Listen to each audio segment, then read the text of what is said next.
Hey everybody, Phil Joes here. Hey, this is not your weekly SPSK Reading Smoke. This is more a video to talk about my goals, why I'm doing Reading Smoke, what I hope that I can help you get out of it, right? And the bottom line for me is the reason I do this is to hopefully help you make better decisions on the fire ground. Help you make those for your team, help you make those for your fire department, whether you're the entry team on the hose line, whether you're the ventilation team, whether you're doing forcible entry, all those are reasons why I want you to be better at decision making, right? And I started studying decision making around 2002. Myself and a group of Seattle guys, um, we got ourselves in charge of the operations training, like all training for the operations division. We were developing that. If it wasn't tech rescue, right, we did everything else. And so I was interested in how people make decisions, and I wanted to be able to develop the training to help them do that, right? And so I started researching, and this is the Recognition Prime model. This was developed by a guy named Gary Klein. He was studying decision making under high levels of uncertainty, time pressure, lives on the line, um, all sorts of criteria, but he was doing that for the U.S. Air Force, and so he thought, who makes high risk decisions with uh, limited information and limited time? He thought, oh, fireground commanders, right? So he studied us, and he made this model.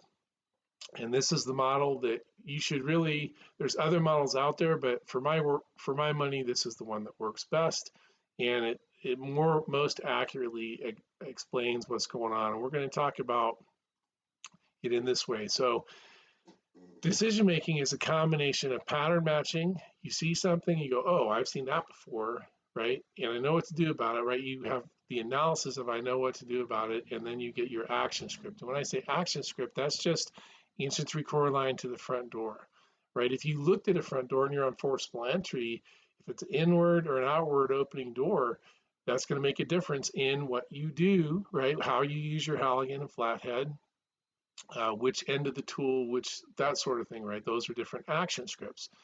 If you're going to the roof, where do you put your ladder? You have some action scripts on that. You don't want to put your ladder over the windows, for example. Just each of these things is a combination of pattern matching and analysis in a very, very, very quick succession, right?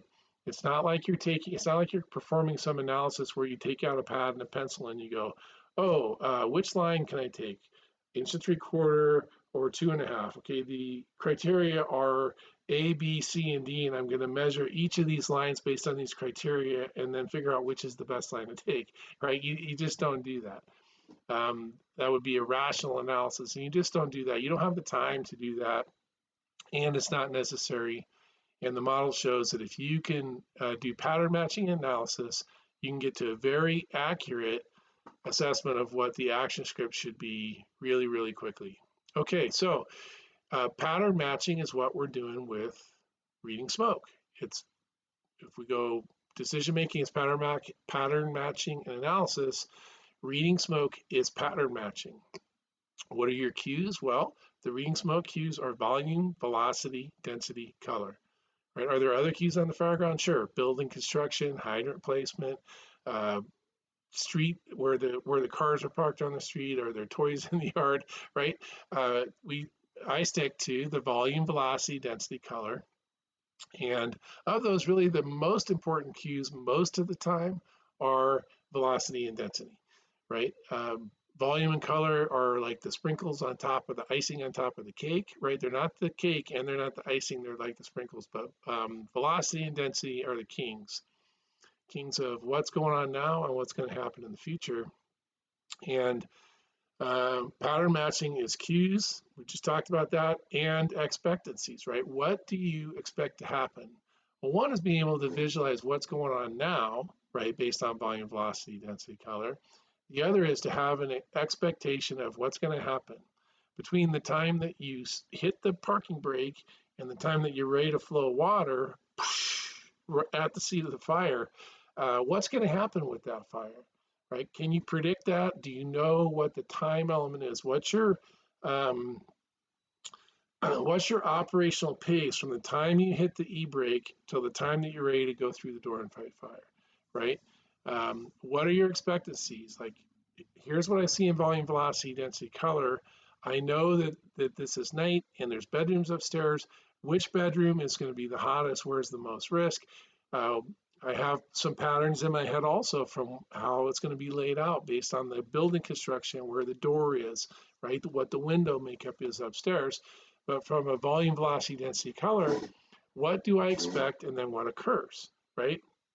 And so that's what my goals are, is to help you make better decisions. Decisions come down to pattern matching and analysis, right? And what we're focused on is the cues, the pattern matching, which is cues and expectancies, right? What I don't cover is the action scripts, right? That's tactics.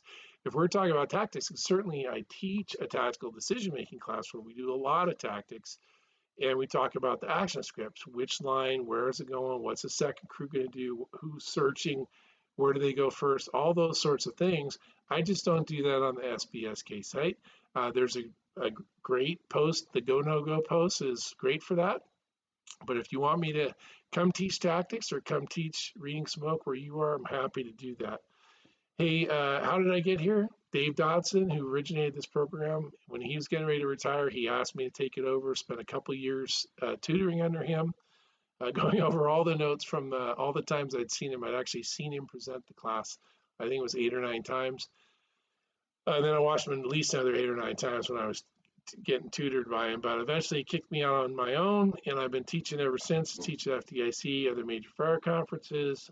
I travel the country and teach, and I do my thing here on the SPSK site because those guys gave me an opportunity. One little thing, like for me, this is a bit of history for me. This is a fire I had when I was a deputy chief, and this is exactly, as I walked by, this is exactly what I expected to see based on the radio reports. We had a basement fire. First and second line go around to the back. Through the basement doors, a C side door that goes directly to the basement. And I can tell it's a basement from the smoke, right? I can see the smoke coming out at the ground level right here. I expect a little more smoke upstairs, but I didn't see, when I walked by, there was no smoke coming out because this window was intact. As I was walking by, maybe another 20, 30 seconds later, they were unable to locate the seat of the fire. They broke this window. This smoke started coming out, and literally with about 45 seconds, there was so much smoke coming out of this building, you could not see the building itself, right? And we ended up with a change in strategy. But understanding that when I got there, a lot of the things I expected to see, I could see when I got there because of the volume, velocity, density, color. The patterns match my expectancies. In this case, the expectancies didn't completely line up, but there we go. And with that, those are my goals. That's how I got here. I recognize that I love teaching. I love teaching reading smoke. I love teaching tactical decision making. And to the extent that these posts on Wednesday can help you be better at making decisions on the fire ground, that's what I'm after. If you want to have more time, more reading smoke, I do a YouTube live every Thursday, 2 o'clock Eastern. You're welcome to join me for that too. And with that, this is Phil Jost for the Art of Reading Smoke at SPSK, and I'm out.